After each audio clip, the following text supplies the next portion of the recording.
ನಿನ್ನೆ ಧಾರವಾಡದಲ್ಲಿ ಆದಂಥ ವಿದ್ಯಾರ್ಥಿಗಳ ಹೋರಾಟದಿಂದ ಇವತ್ತು ಇಡೀ ಸರ್ಕಾರ ಗಡ ಗಡ ಗಡ ನಡಿಗೆ ಸಿದ್ದರಾಮಯ್ಯನವರು ನಡಿಗೆ ನಿನ್ನೆ ಹೋರಾಟ ಮುಗಿಯೋಕ್ಕಿಂತ ಮೊದಲೇ ಸಿದ್ದರಾಮಯ್ಯನವರು ಒಂದು ಟ್ವೀಟ್ ಮೂಲಕ ಒಂದು 40,000 ನಾವು ರಿಕ್ರೂಟ್ಮೆಂಟ್ ಮಾಡ್ತೇವೆ ಅಂತ ಒಂದು ಟ್ವೀಟನ್ನು ಕೊಟ್ಟಿದ್ದಾರೆ.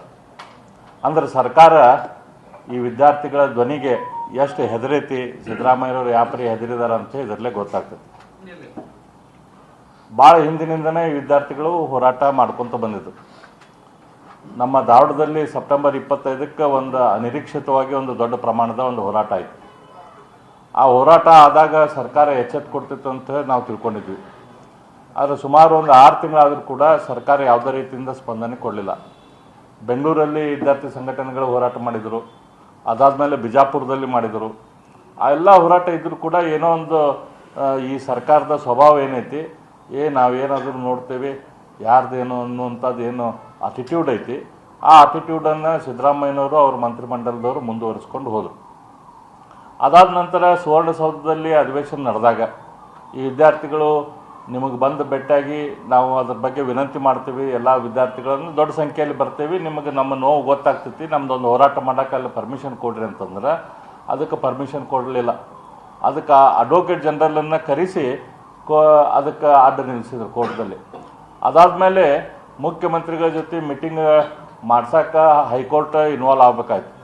ಹೈಕೋರ್ಟ್ ಮುಖ್ಯಮಂತ್ರಿಗಳಿಗೆ ಆದೇಶ ಮಾಡ್ತೀವಿ, ವಿದ್ಯಾರ್ಥಿಗಳ ನೋವು ಏನೈತಿ ನಿಮ್ಗೆ ಕೊಡೋಕ್ಕಾಗೋದಿಲ್ಲ, ಪರ್ಮಿಷನ್ ಆಗೋದಿಲ್ಲ ಅಂತಂದ್ರೆ ಅಟ್ಲೀಸ್ಟ್ ನೀವು ಅವ್ರು ಕರೆದು ಮಾತಾಡ್ರಿ ಅಂಥೇಳಿ ಅಲ್ಲಿ ಮುಖ್ಯಮಂತ್ರಿಗಳಿಗೆ ಆದೇಶ ಮಾಡಿ ವಿದ್ಯಾರ್ಥಿ ಸಂಘಟನೆ ಧುರೀಣರ ಜೊತೆ ಮುಖ್ಯಮಂತ್ರಿಗಳ ಮೀಟಿಂಗನ್ನು ಮಾಡಿಸ್ತೀವಿ.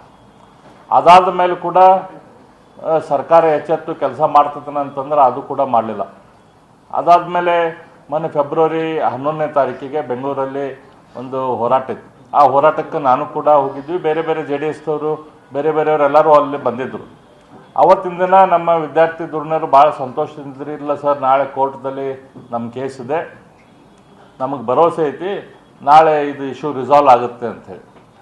ಅಲ್ಲೇನು ಕೋರ್ಟ್ದಲ್ಲಿ ಏನಿದೆ 96% ಏನು ನಿಮ್ಮ ಕನ್ಫ್ಯೂಷನ್ ಇದೆ ಅಲ್ಲ, 6% ಕನ್ಫ್ಯೂಷನ್ ಇದ್ದಂಥ ಸೀಟ್ಗಳು, ಅಂದರೆ ನಿಮ್ಗೆ ಅದು SC/ST ಕೊಡಬೇಕು ಅಥವಾ ಜನರಲ್ ಮೆರಿಟಿಗೆ ಕೊಡಬೇಕು ಅನ್ನುವಂಥ ಡಿಸಿಷನ್ ಆಗೋ ತನಕ 6% ಸೀಟ್ ರಿಕ್ರೂಟ್ಮೆಂಟ್ ಮಾಡೋಕ್ಕೆ ಹೋಗ್ಬೇಡ್ರಿ, 94% ರಿಕ್ರೂಟ್ಮೆಂಟ್ ಮಾಡಿರಿ ಅಂತ ಕೋರ್ಟ್ ಆದೇಶ ಮಾಡಿತ್ತು.